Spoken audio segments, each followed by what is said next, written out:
ભુજ તાલુકાના સુખપર ગામે નર નારાયણ ગ્રુપ આયોજિત નવરાત્રી આઠમના દિવસે ભારે રંગ જમાવ્યું હતું। આ નવરાત્રી જોવા માટે લોકો મોટી સંખ્યામાં ઉમટી પડ્યા હતા। આ નવરાત્રીમાં દરરોજને માટે દાતાશ્રીઓ દ્વારા નાના ભૂલકાઓને પ્રોત્સાહિત ઇનામો આપવામાં આવે છે। આ ઇનામોને લીધે નાના ભૂલકાઓ ખુશખુશાલ થઈ જાય છે। આમ સમગ્ર કચ્છની સાથે સુખપર જુનાવાસ મધ્યે નર નારાયણ નગરની નવરાત્રી પણ ભારે રંગ જમાવી રહી છે। ખેલૈયાઓ આ નવરાત્રીની અંદર મન મૂકીને ઝૂમી રહ્યા છે। ખેલૈયાઓ દરરોજ અવનવા ચણિયા ચોલી પહેરીને રાસ ગરબા તેમજ દાંડિયા રાસ રમી રહ્યા છે। ખાસ કરીને નાના ભૂલકાઓ પોતાના ડાન્સ પણ રજૂ કરી રહ્યા છે। નવરાત્રીની શરૂઆત પહેલા માતાજીની આરતી કરવામાં આવે છે, ત્યારે આ નવરાત્રીમાં મોટી સંખ્યામાં ખેલૈયાઓ રમવા માટે આવી રહ્યા છે। આ નવરાત્રી લોકોમાં આકર્ષણનું કેન્દ્ર બની ગઈ છે। નાના ભૂલકાઓને ઇનામો સાથે દરેકને અલ્પહાર પણ આપવામાં આવી રહ્યું છે। આ નવરાત્રીનું આયોજન છેલ્લા 6 વર્ષથી કરવામાં આવી રહ્યું છે।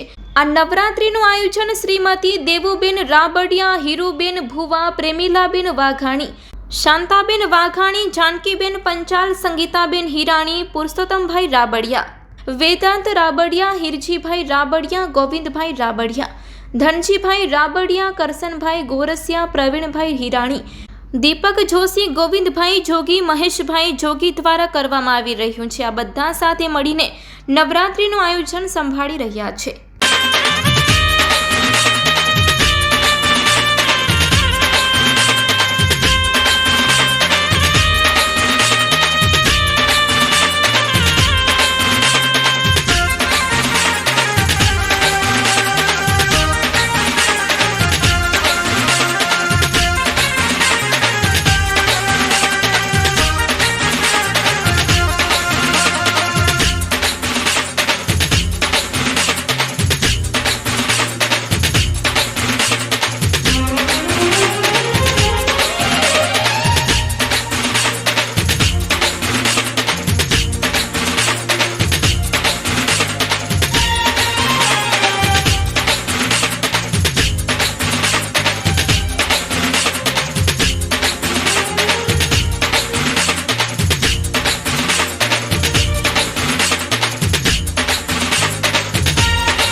દ્વારા આયોજિત નવરાત્રી બહુ જ પ્યારથી ચાલી આવે છે અને અહીંયા અનેક માતાજીના લાખ બધા અલગ અલગ ભક્તો પણ રાખવા આવે છે। અહીંયા બહુ જ સારી રીતે અને